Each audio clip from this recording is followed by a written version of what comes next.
What's with all the chop, Joker? Doing my best. The wind's gusting to 500 kph.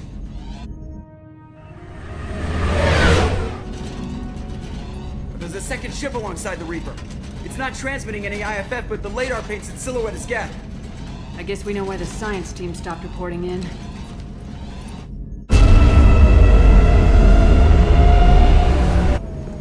What just happened? The Reaper's mass effect fields are still active. We just passed inside their envelope. Eye of the hurricane, huh?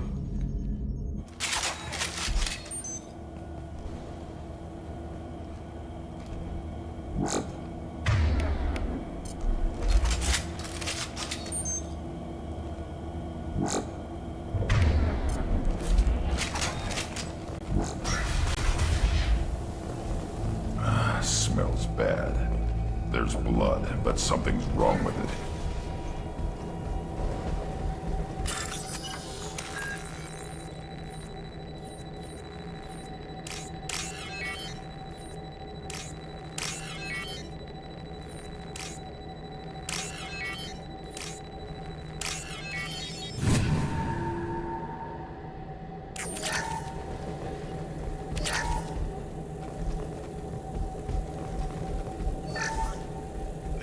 Has been installed at the far end of the hold section.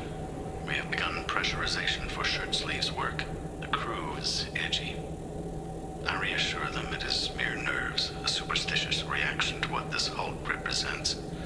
The corpse of a vast ancient life form.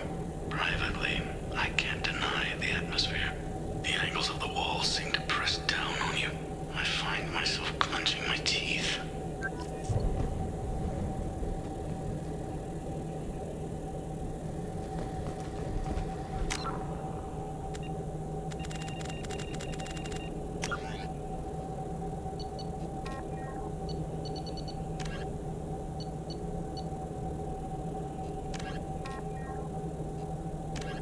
The Asari were the first species to discover the Citadel. When the Salarians arrived, it was the Asari who proposed the establishment of the Citadel Council to maintain peace throughout the galaxy. Since then, the Asari have served as the mediators and centrists of the Council. An all-female race, the Asari reproduce through a form of parthenogenesis. They can attune their nervous system to that of another individual of any gender and of any species to reproduce. This capability has led to the unseemly and inaccurate rumors about Asari promiscuity. Asari can live for over 1,000 years, passing through 3 stages of life. In the maiden stage, they wander restlessly, seeking new knowledge and experience. When the matron stage begins, they meld with interesting partners to produce their offspring. This ends when they reach the matriarch stage, where they assume the roles of leaders and counselors. The second species to join the Citadel, the Salarians, are warm-blooded amphibians with a hyperactive metabolism. Salarians think fast, talk fast, and move fast. To Salarians, other species seem sluggish and dull-witted. Unfortunately, their metabolic speed leaves them with a relatively short lifespan. Salarians over the age of 40 are a rarity. The Salarians were responsible for advancing the development of the primitive Krogan species to use as soldiers during the Rachni Wars. They were also behind the creation of the genophage bioweapon the Turians used to quell the Krogan rebellions several centuries later. Salarians are known for their observational capability and non-linear thinking. This manifests as an aptitude for research and espionage. They are constantly experimenting and inventing, and it is generally accepted that they always know more than they are letting on. Roughly 1,200 years ago, the Turians were invited to join the Citadel Council to fulfill the role of galactic peacekeepers. The Turians have the largest fleet in Citadel space, and they make up the single largest portion of the Council's military forces. As their territory and influence has spread, the Turians have come to rely on the Salarians for military intelligence and the Asari for diplomacy. Despite a somewhat colonial attitude towards the rest of the galaxy, the ruling hierarchy understands they would lose more than they would gain if the other two races were ever removed. Turians come from an autocratic society that values discipline and possesses a strong sense of personal and collective honor. There is lingering animosity between Turians and humans over the First Contact War of 2157, which is known as the Relay 314 incident to the Turians. Officially, however, the two species are allies, and they enjoy civil, if cool, diplomatic relations. 50,000 years ago, the Protheans were the only spacefaring species in the galaxy. They vanished in a swift galactic extinction. Only the legacy of their empire remains. They are believed to have built the mass relays and the Citadel, which have allowed numerous species to explore and expand throughout the galaxy. Prothean ruins are found on worlds across the galaxy. While surprisingly intact for their age, functioning examples of Prothean paleotechnology are rare. Time and generations of looters have picked their dead cities and derelict stations clean. Some believe the Protheans meddled in the evolution of younger races. The Hanar homeworld of Kaje, for example, shows clear evidence of former Prothean occupation. The presence of a former Prothean observation post on Mars has caused a rebirth of interventionary evolutionists among humans. These individuals believe the god myths of ancient civilizations are misremembered encounters with aliens. In the early 2160s, the Alliance began aggressive colonization of worlds in the Skyllian Verge, much to the dismay of the Batarians, who had been developing the region for several decades. In 2171, the Batarians petitioned the Council to declare the Verge a zone of Batarian interest. The Council refused, however, declaring unsettled worlds in the region open to human colonization. In protest, the Batarians closed their Citadel embassy and severed official diplomatic relations with the Council, effectively becoming a rogue state. They instigated a proxy war in the Verge by funneling money and weapons to criminal organizations, urging them to strike at human colonies. Hostilities peaked with the Skyllian Blitz of 2176, an attack on the human capital of Elysium by Batarian-funded pirates and slavers. In 2178, the Alliance retaliated with a crushing assault on the moon of Torfin, long used as a staging base by Batarian-backed criminals. In the aftermath, the Batarians retreated into their own systems and are now rarely seen in Citadel space.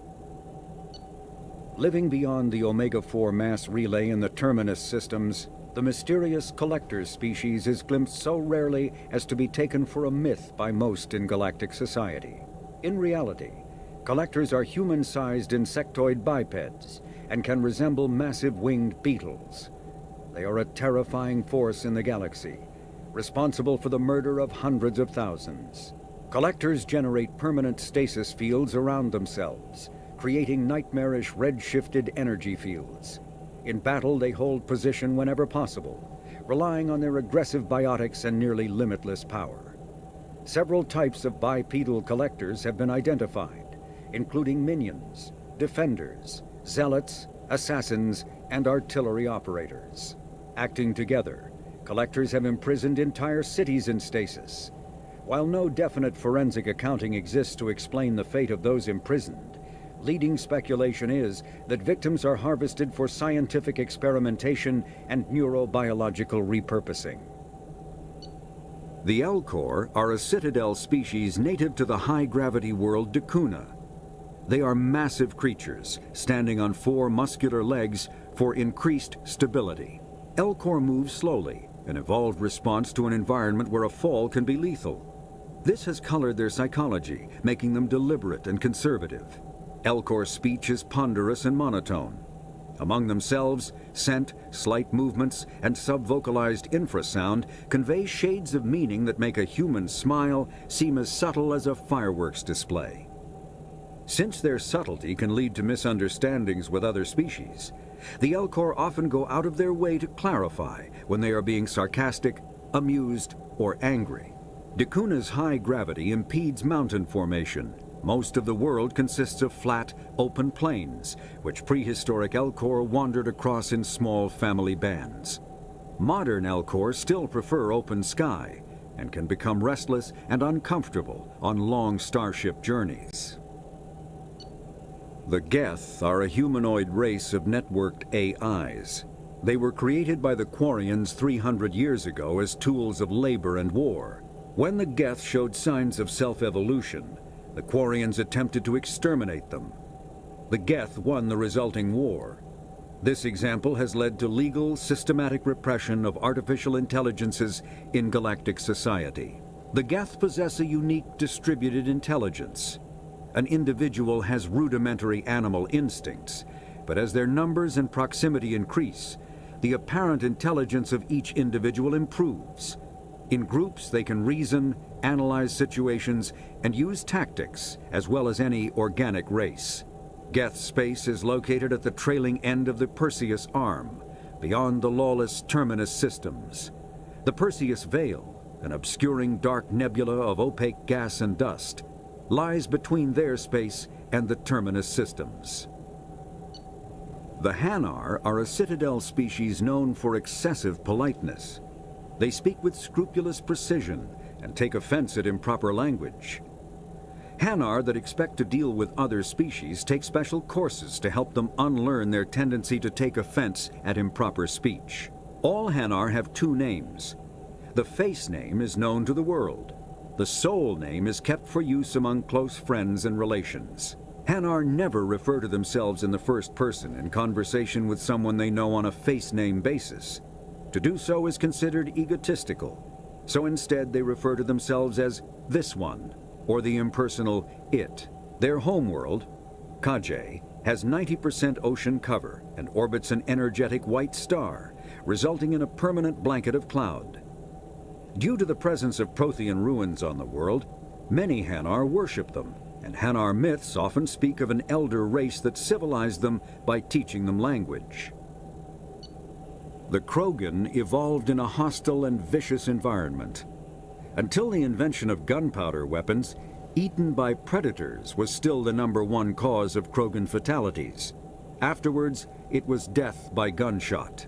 When the Solarians discovered them, the Krogan were a brutal, primitive species, struggling to survive a self-inflicted nuclear winter. The Solarians culturally uplifted them, teaching them to use and build modern technology, so they could serve as soldiers in the Rachni War. Liberated from the harsh conditions of their homeworld, the quick-breeding Krogan experienced an unprecedented population explosion. They began to colonize nearby worlds. Even though these worlds were already inhabited, the Krogan rebellions lasted nearly a century, only ending when the Turians unleashed the Genophage, a Solarian-developed bioweapon that crushed all Krogan resistance. The Genophage makes only 1 in 1,000 pregnancies viable, and today the Krogan are a slowly dying breed.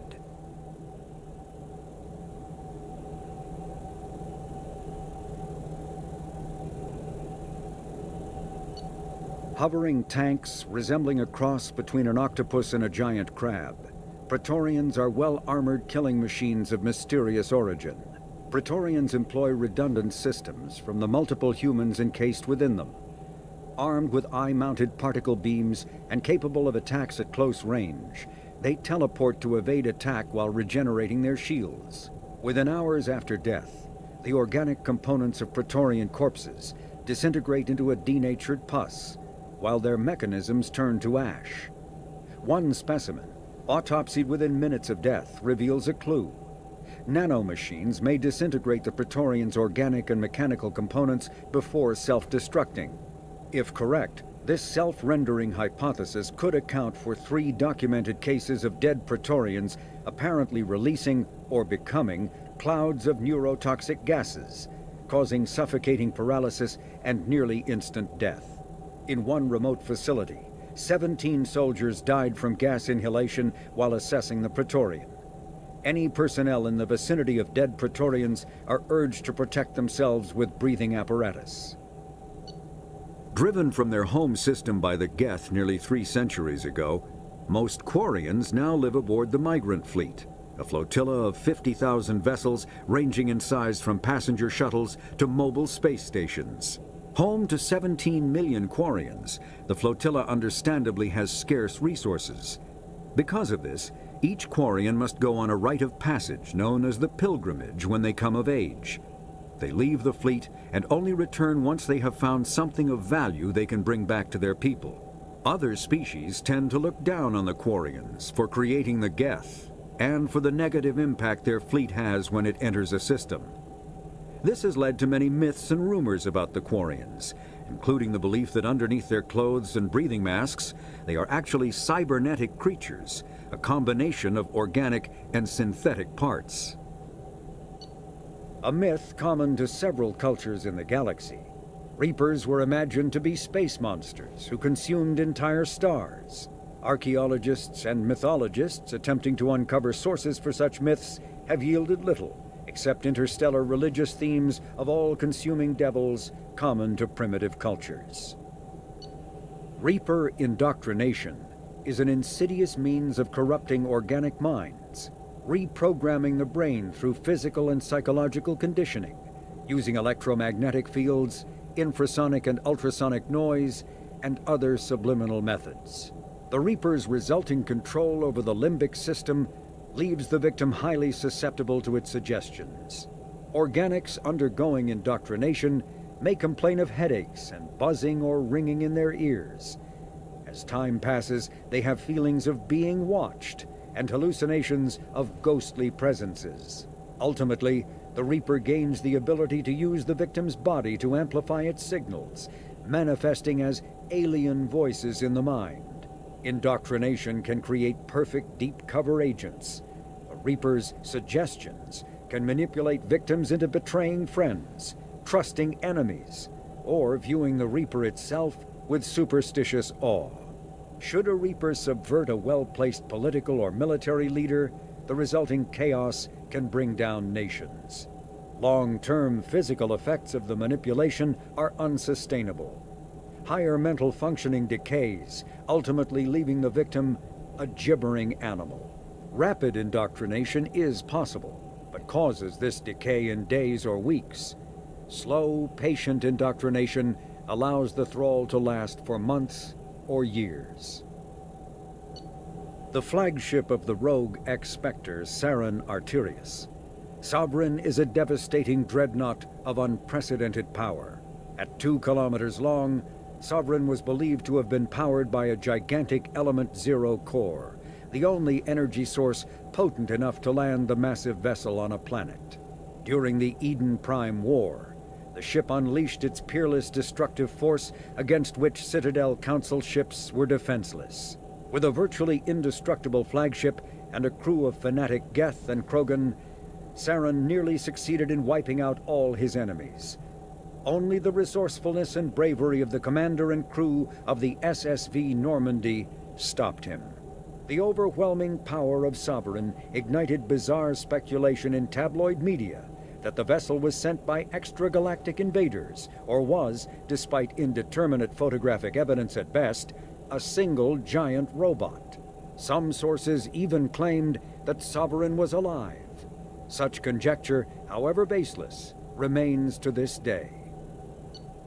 The Volus are a member species of the Citadel with their own embassy, but they are also a client race of the Turians. Centuries ago, they were voluntarily absorbed into the hierarchy, effectively trading their mercantile prowess for Turian military protection. Erun, their homeworld, lies far beyond the normal life zone of its star. However, the world has a high-pressure greenhouse atmosphere that traps enough heat to support an ammonia-based biochemistry. As a result, the Volus must wear pressure suits and breathers when dealing with other species, as conventional nitrogen-oxygen air mixtures are poisonous to them, and in the low-pressure atmospheres tolerable to most species, their flesh will actually split open. Volus culture is tribal, bartering lands and even people to gain status. This culture of exchange inclines them to economic pursuits. It was the Volus who authored the Unified Banking Act, and they continue to monitor and balance the Citadel economy. Although they resemble a mammal-reptile cross, The Vorcha have no terrestrial analog. They are humanoid in form, but Vorcha have clusters of non-differentiated neoblast cells, like those of Earth's planarian worms. Damaged Vorcha cells mature into specialized structures to alleviate injury or stress. Transformations include thicker skin following injury, lung adaptation for barely breathable atmospheres, and stronger cardioskeletal muscle under high gravity. Skull capacity and brain size do not change, and Vorcha rarely make more than one somatic overhaul. Vorcha assault each other frequently, causing their young to gain strength, intelligence, and resilience. As a result, Vorcha see inflicting and receiving pain as normal communication. Few Vorcha study professions, in part because their average life expectancy is only 20 years. Because Vorcha can eat and breathe nearly anything, they can live almost anywhere. But racism prevents them from integrating into most societies that dismiss them as vermin. They have few employment options beyond Krogan mercenary bands. The Citadel is an ancient deep space station, presumably constructed by the Protheans. Since the Prothean extinction, numerous species have come to call the Citadel home. It serves as the political, cultural, and financial capital of the galactic community. To represent their interests, most species maintain embassies on the Presidium, the Citadel's inner ring. The Citadel Tower in the center of the Presidium holds the Citadel Council chambers. Council affairs often have far-reaching effects on the rest of the galactic community. 5 arms, known as the Wards, extend from the Presidium. Their inner surfaces have been built into cities, populated by millions of inhabitants from across the galaxy. The Citadel is virtually indestructible. If attacked, the station can close its arms to form a solid, impregnable shell. For as long as the station has existed, an enigmatic race called the Keepers has maintained it. Spectres are agents from the Office of Special Tactics and Reconnaissance, and answer only to the Citadel Council. They are elite military operatives, granted the authority to deal with threats to peace and stability in whatever way they deem necessary. They operate independently or in groups of 2 or 3. Some are empathetic peacekeepers, resolving disputes through diplomacy. Others are cold-blooded assassins, ruthlessly dispatching problem individuals. All get the job done one way or another, often operating outside the bounds of galactic law. The Spectres were founded after the Salarians joined the Council. For many years they operated in secrecy as backroom problem solvers. Only after the Krogan rebellions did their activities become publicized. Assignment of a Spectre is less contentious than a military deployment, but makes it clear that the Council is concerned about a situation. A political economic pact for collective colonial security, the Alliance is the central galactic institution of human society.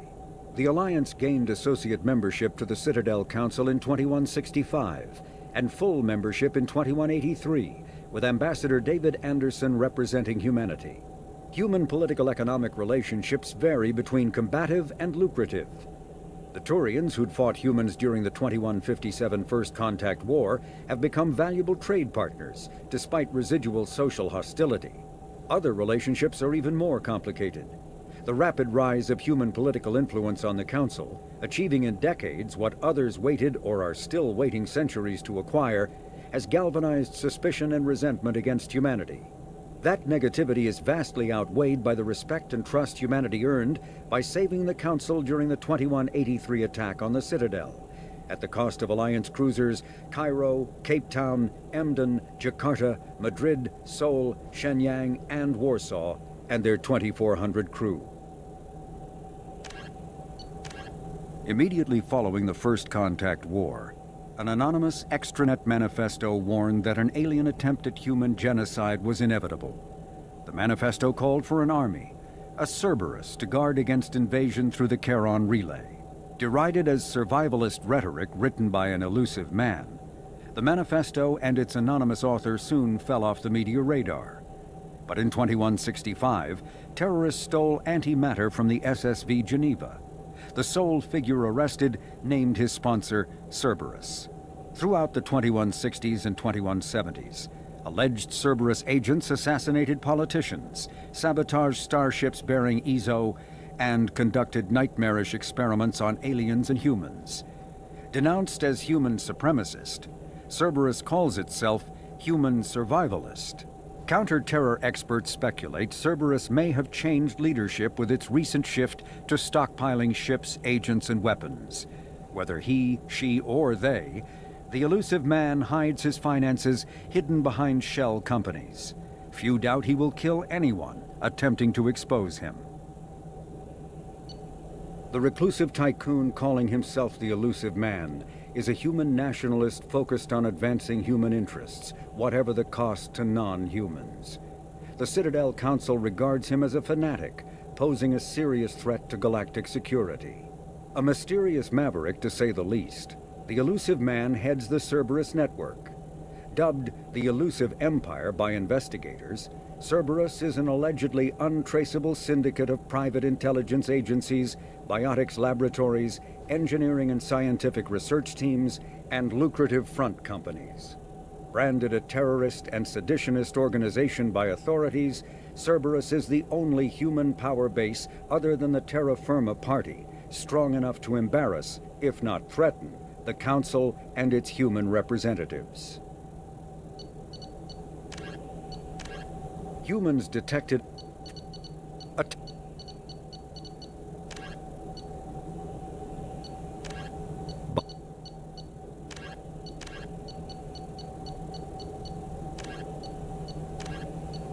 still in the Medigen, based on existing Medigen.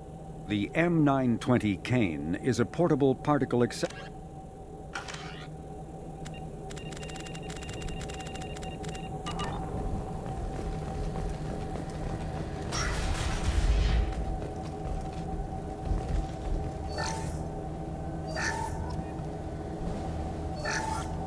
We finished cataloging specimens A203 to B016. No evidence of active nanotechnology noted. Dr. Chandana believes they would have decayed over the last 37 million years. There's not enough data to support his claim. He asserts that the truth is patently obvious. I am concerned. Chandana has been staring at the samples for hours. He says he's listening to them.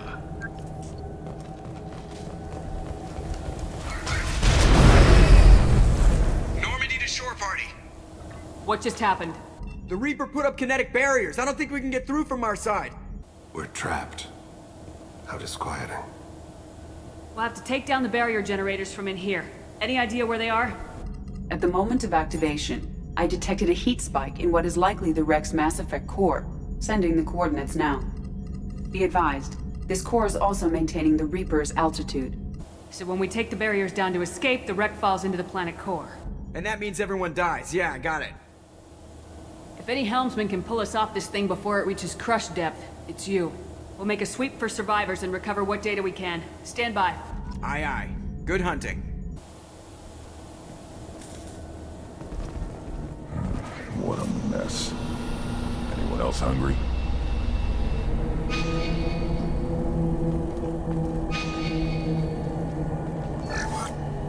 You're married? You never mentioned that. Katie had anger management issues. When my brother got married, the best man tried to hit on her. She kicked him down the church steps. What? Katie's my wife. I must have told you this story. No, I know my wife. I remember that day was the only time I saw her wear stockings. Yeah, the kind with seams up the back. That's what I remembered too. What the hell is this? How can we remember the same thing? It sounds like the Reaper was affecting their minds.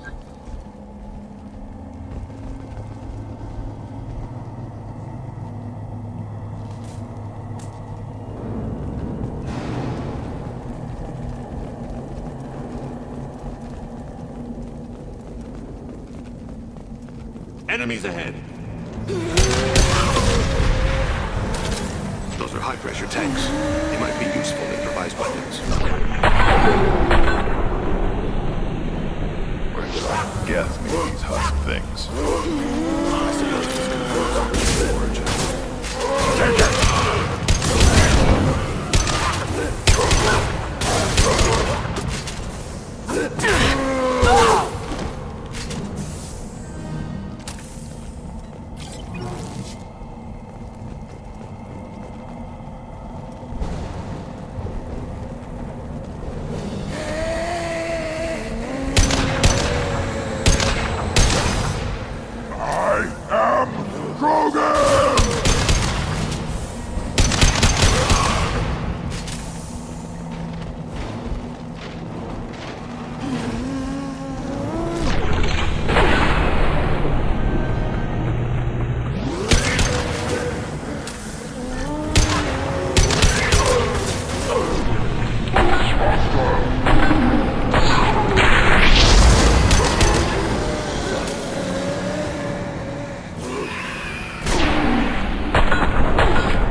excited. Calm down. Now I'm getting a headache.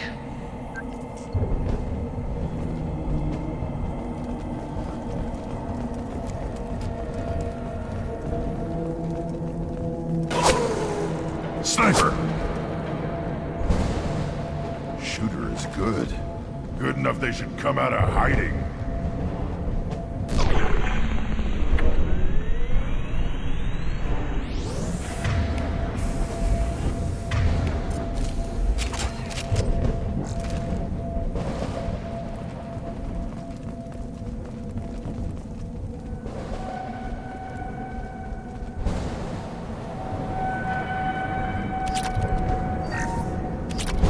This looks interesting.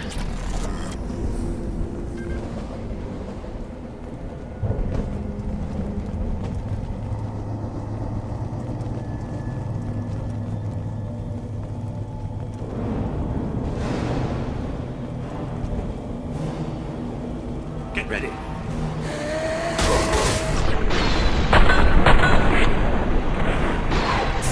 Spread your matter to the sea.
Shepard, Commander.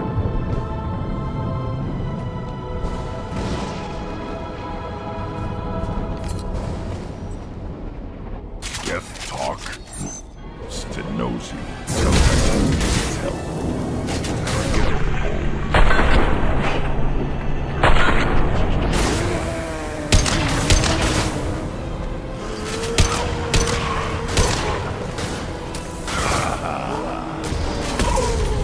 Enemies ahead.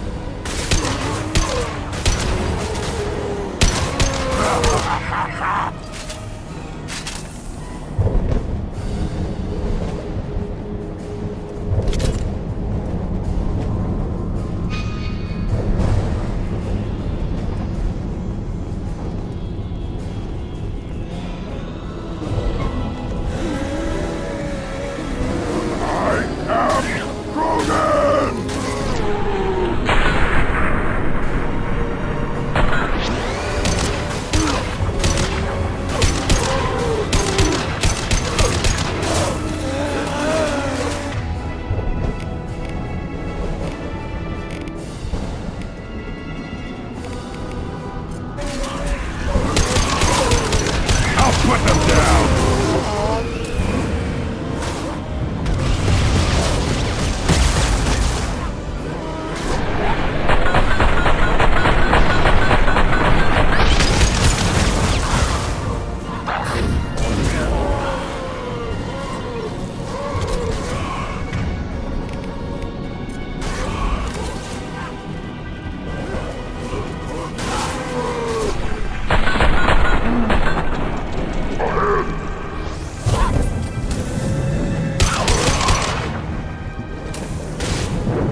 I see you. Too late! Now! You're dead!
Ahead!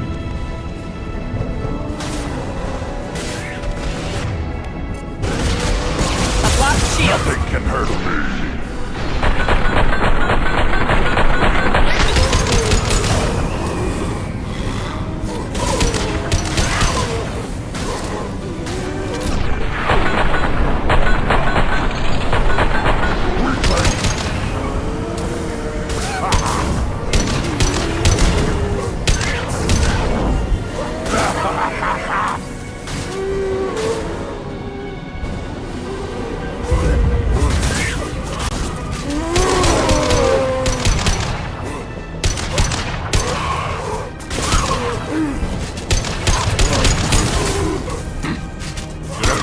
Now you'll fry!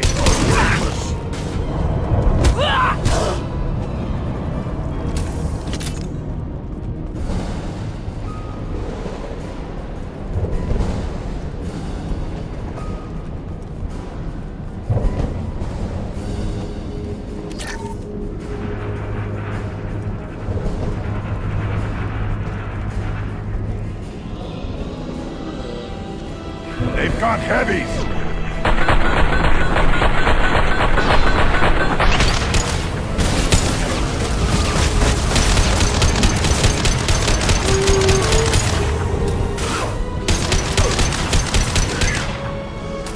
Feel the blood.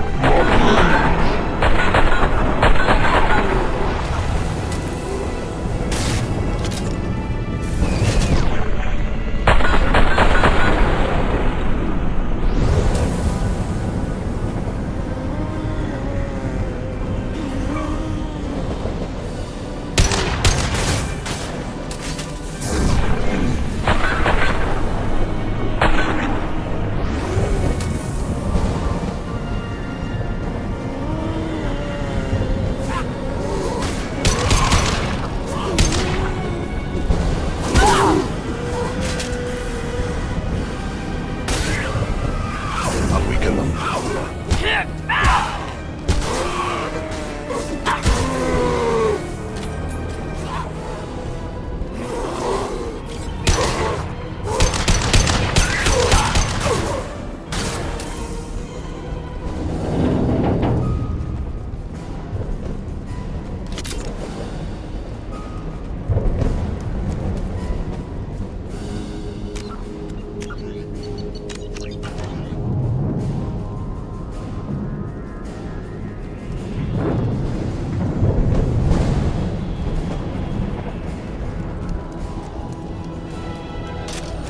Look ahead. Destabilize your bodies.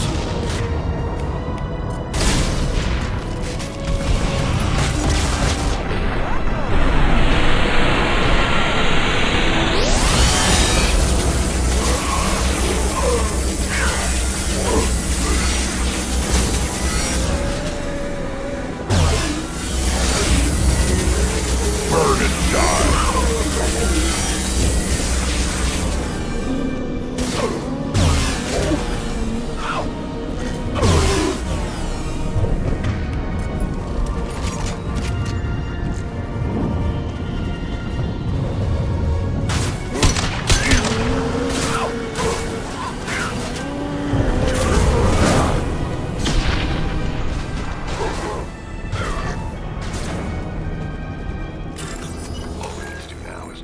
Mass Effect core.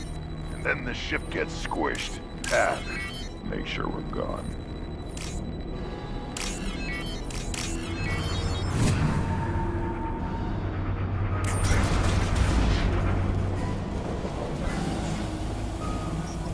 That it? So the server...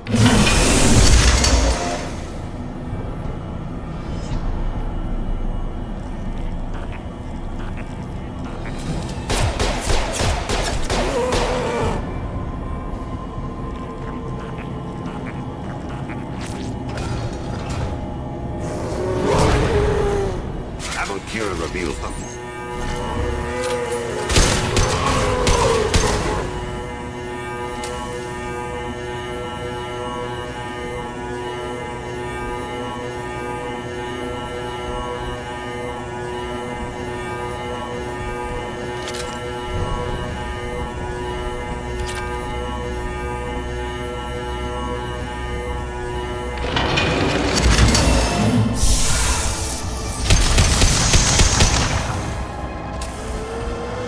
Feel the blood rage.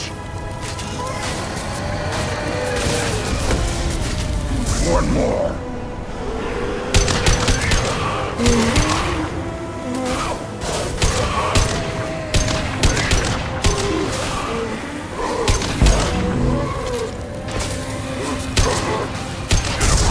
Now you're...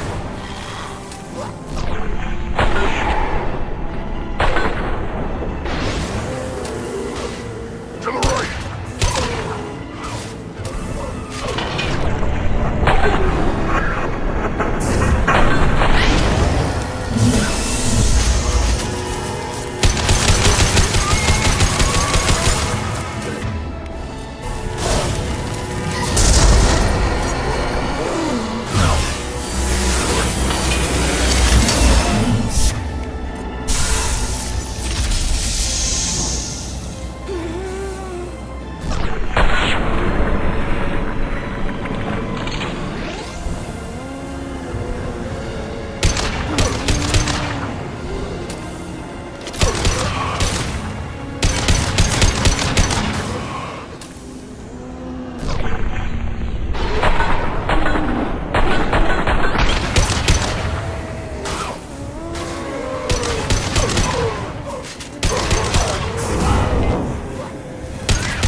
Hold fire, Shepard.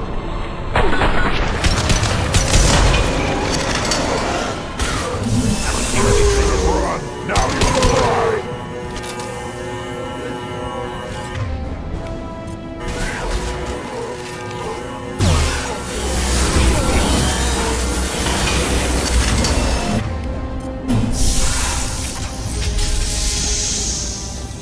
Up front!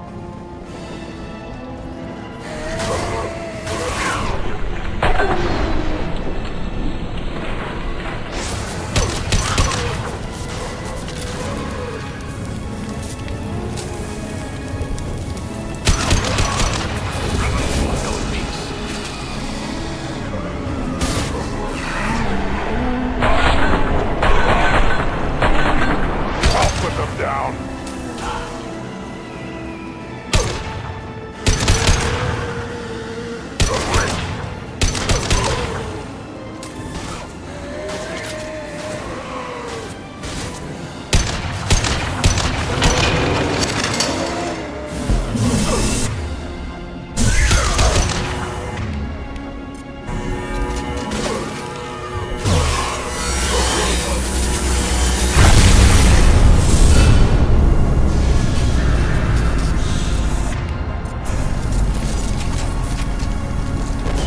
Shepard, that Geth. I think we should bring it.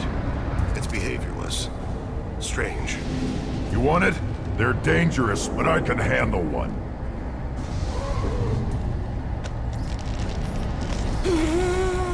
Tali said no one's ever captured a Geth intact.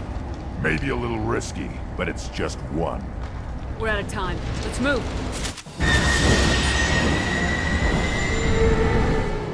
Hang on, folks! Open the port side airlock.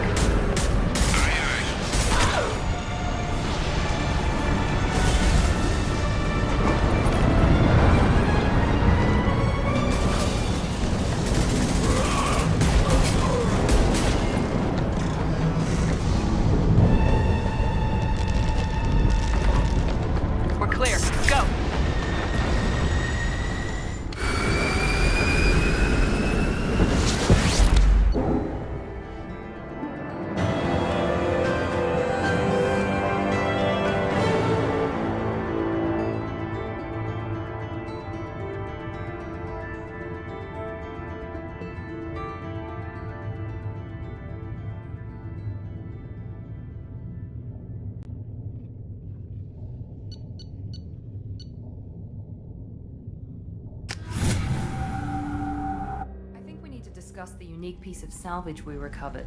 For now, we've stored it in EDI's AI core. We need better equipment to fight the Reapers. An intact Geth would be invaluable to Cerberus's cyber weapons division. We'll have to disagree on that, ma'am. I saw enough of these things I need in Prime. Space it. Cerberus has a long-standing cash bounty for an intact Geth. I assure you, the reward is significant.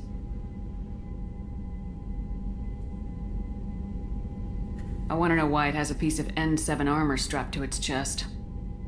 Battle trophy, maybe? Would a machine care about that? No, trophies imply emotions that AIs don't have. I doubt it's more than a convenient field repair. I've killed hundreds of these things, but I've never had a chance to talk to one. This one tried to communicate with us. Hell, it probably saved our lives. Why? Reactivating the Geth is a risk. If you do so, it should be for humanity's best interests, and not your curiosity. I still think our best interests involve an airlock. I'm not deciding one way or the other until I know what we've got here. I want to start it up, interrogate it. If we activate it, there is no guarantee we can deactivate it again. Bullets can.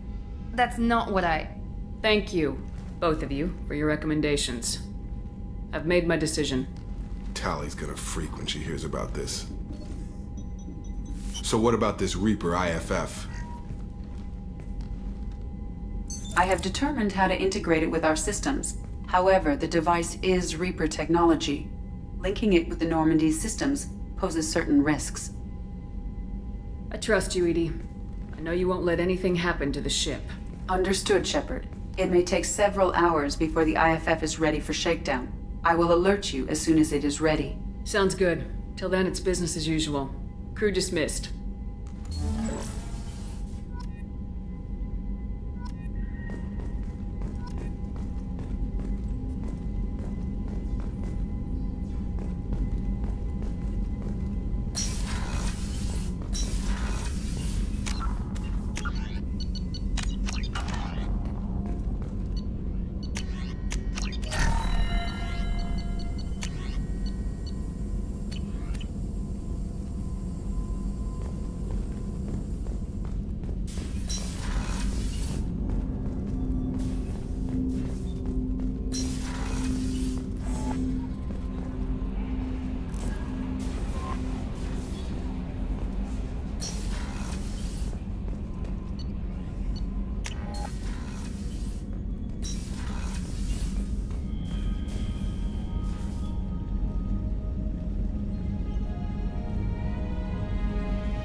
Ted Hunt! I'm turning this thing back on. Be ready. Aye, aye.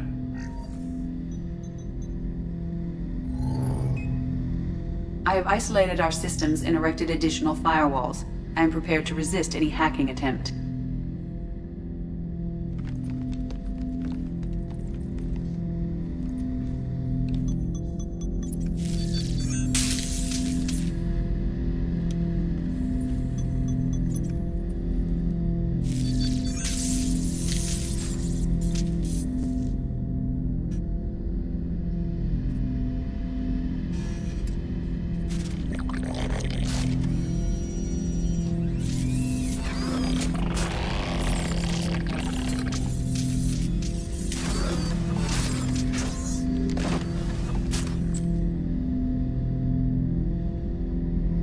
Can you understand me? Yes. Are you going to attack me? No. You said my name aboard the Reaper. Have we met? We know of you. You mean I've fought a lot of Geth? We have never met. No, you and I haven't. But I've met other Geth. We are all Geth, and we have not met you. You are Shepard, Commander, Alliance, human, fought heretics, killed by collectors, rediscovered on the old machine. Old machine. You mean the Reaper?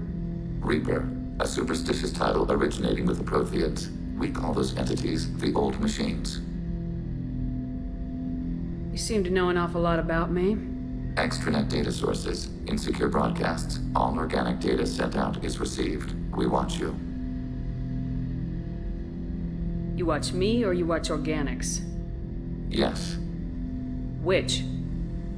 Both.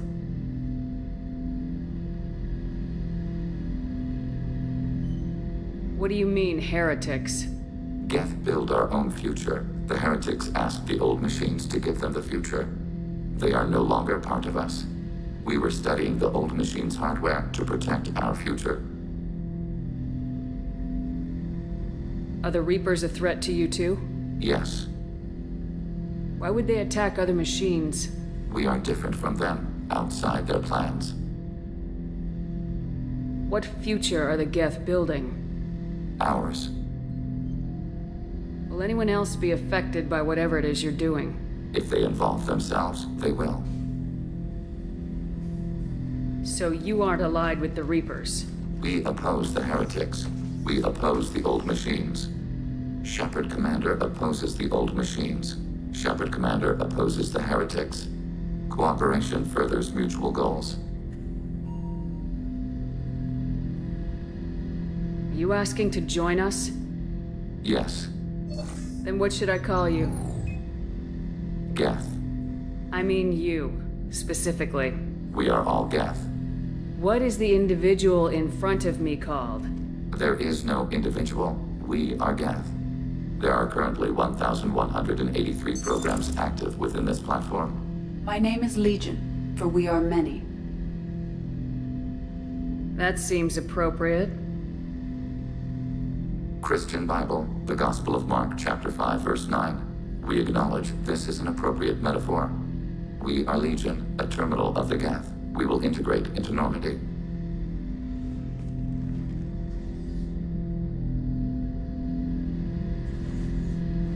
We anticipate the exchange of data.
Shepard Commander, we have completed our analysis of the Reaper's data core.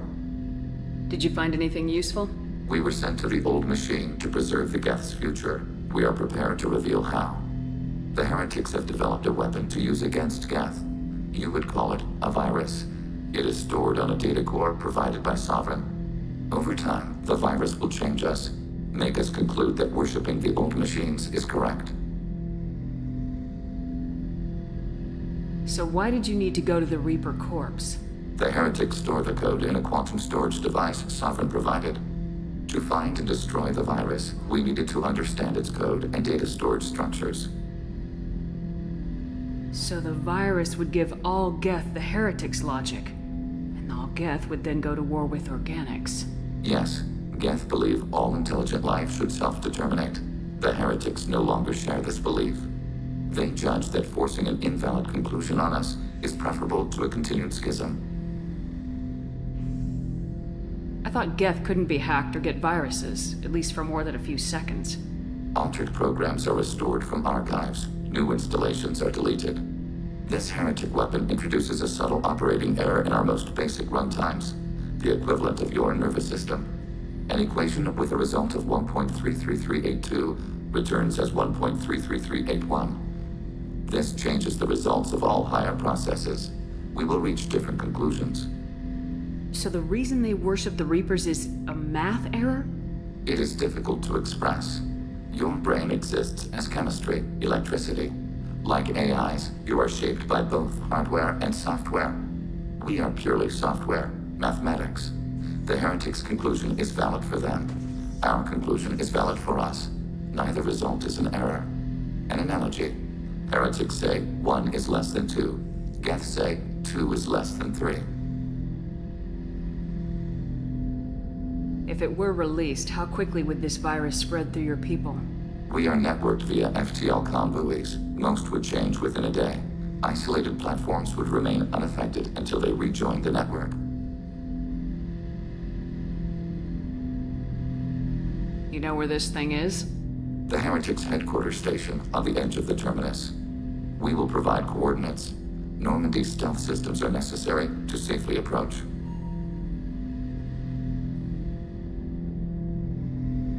They build stations in the terminus? Where is this thing? Between stars. Organics have no cause to look there. But why do they build stations outside Geth territory in the first place? The heretics seek improvement from the old machines. In exchange, they help them attack organics. We condemn these judgments. What's the plan once we get aboard? The Geth will disrupt their network, prevent the station's defenses from focusing on us. The Reaper data core is physically isolated from the network. We will need to be escorted to it to access and destroy the data.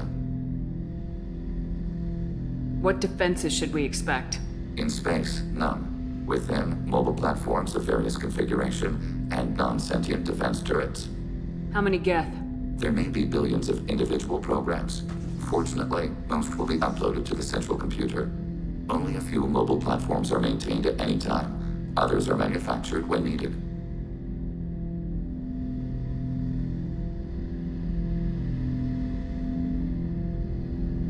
This could be our best chance to end the conflict between organics and Geth. Let's do it. We will begin preparations.